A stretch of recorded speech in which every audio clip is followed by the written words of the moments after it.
Yuk belajar statistika agar hidup lebih bermakna. Assalamualaikum warahmatullahi wabarakatuh.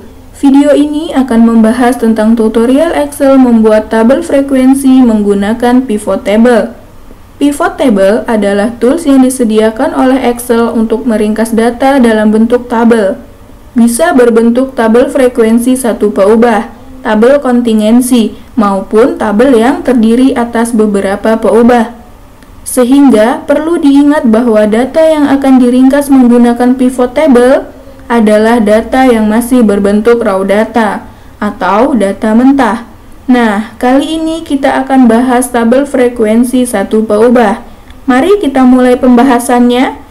Namun jangan lupa tekan tombol subscribe jika channel ini bermanfaat untuk Anda. Dan tunggu update video selanjutnya.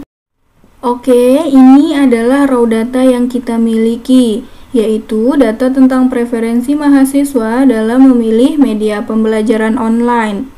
Data ini terdiri dari 73 pengamatan dan 5 peubah, yaitu peubah jenis kelamin, peubah kategori wilayah tempat tinggal yang terdiri dari perkotaan dan pedesaan, kemudian peubah kabupaten kota, peubah provinsi, dan peubah pilihan media pembelajaran online.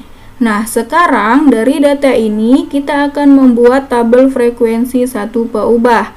Misalnya kita akan membuat tabel frekuensi banyaknya mahasiswa menurut kategori wilayah tempat tinggal, ya. Nah, langkah-langkahnya adalah pertama kita blok datanya. Kemudian klik insert, pilih pivot table. Nah, ini rank datanya sudah terpilih ya. Kemudian kita memilih lokasi penempatan tabelnya. Di sini ada dua pilihan, yaitu new worksheet dan existing worksheet. Jika kita memilih new worksheet, maka tabelnya berada pada sheet yang baru. Dan jika kita memilih existing worksheet, maka tabelnya berada pada sheet yang sudah ada. Nah, kali ini saya memilih new worksheet. Kemudian klik OK. Nah, ini adalah tampilan sheet barunya ya. Perhatikan di sebelah kanan ini, ada pivot table field.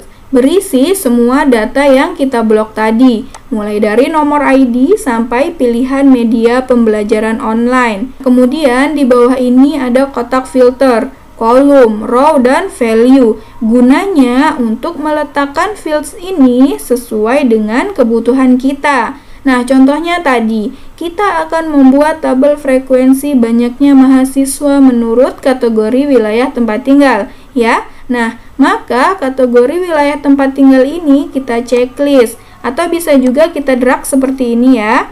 Nah, kemudian kita akan menampilkan frekuensi mahasiswa yang kategori wilayah tempat tinggalnya pedesaan dan perkotaan ya. Nah, kita akan memunculkan angka-angkanya di sini. Maka nomor ID ini kita checklist. Nah, ini adalah tabel yang terbentuk. Namun perlu diperhatikan terlebih dahulu, di sini masih sum of nomor ID.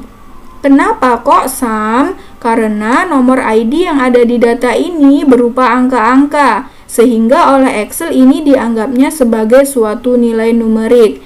Maka oleh Excel angka-angka ini dijumlahkan. Sedangkan yang kita inginkan adalah banyaknya atau frekuensinya. Sehingga kita perlu mengganti sum ini dengan cara pada kotak value kita klik tanda segitiga terbalik ini. Kemudian pilih value fit setting dan sum kita ganti dengan count.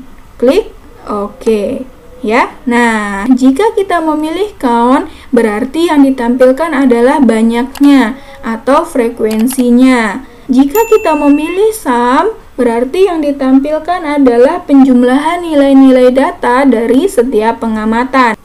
Namun, jika nomor ID ini berupa nama-nama orang misalnya ya, atau kode-kode yang tidak mengandung suatu nilai numerik, maka di sini langsung count. Oke, nah dari tabel ini kita ketahui bahwa mahasiswa yang kategori wilayah tempat tinggalnya pedesaan sebanyak 33 mahasiswa dan mahasiswa yang kategori wilayah tempat tinggalnya perkotaan sebanyak 40 mahasiswa. Totalnya 73 mahasiswa. Oke. Nah, selanjutnya kita akan membuat tabel frekuensi banyaknya mahasiswa menurut pilihan media pembelajaran online, ya. Nah, langkah-langkahnya sama seperti tadi, kita blok terlebih dahulu datanya, kemudian klik insert, pilih pivot table. Nah, rank datanya sudah terpilih, kemudian memilih lokasi penempatan tabelnya. Kali ini saya memilih existing worksheet. Oke? Nah, pada location, kita klik tanda panah ke atas ini, kita tentukan lokasi tabelnya. Misalnya, saya mau menempatkan tabelnya pada sheet 1, baris 10, kolom A. Ya, kita klik. Nah, ini, kolom A, baris 10. Kemudian klik tanda panah ke bawah, lalu klik OK. Nah, kemudian pilihan media pembelajaran online kita checklist. Nomor ID juga kita checklist. Nah, sama seperti tadi, sum ini perlu kita ganti. Pada kotak value, klik tanda segitiga terbalik, kemudian pilih value fit setting. Nah, sum kita ganti dengan count. Klik OK, ya. Nah, sebenarnya ada cara yang lebih ringkas lagi, yaitu jika kita masih berada dalam satu raw data yang sama, kita cukup copy tabel yang sudah kita buat pertama tadi. Tabel ini ya, kita copy, kemudian kita pastekan di sini. Oke. Nah, kemudian kategori wilayah tempat tinggal ini kita unchecklist. Kita ganti dengan pilihan media pembelajaran online. Nah, ini adalah tabel yang terbentuk. Sama kan tabelnya? Oke, dari tabel ini diketahui bahwa mahasiswa yang memilih Google Meet sebagai media pembelajaran online sebanyak 38 mahasiswa, yang memilih WA Group sebanyak 3 mahasiswa, yang memilih YouTube sebanyak 26 mahasiswa, dan yang memilih Zoom sebanyak 6 mahasiswa.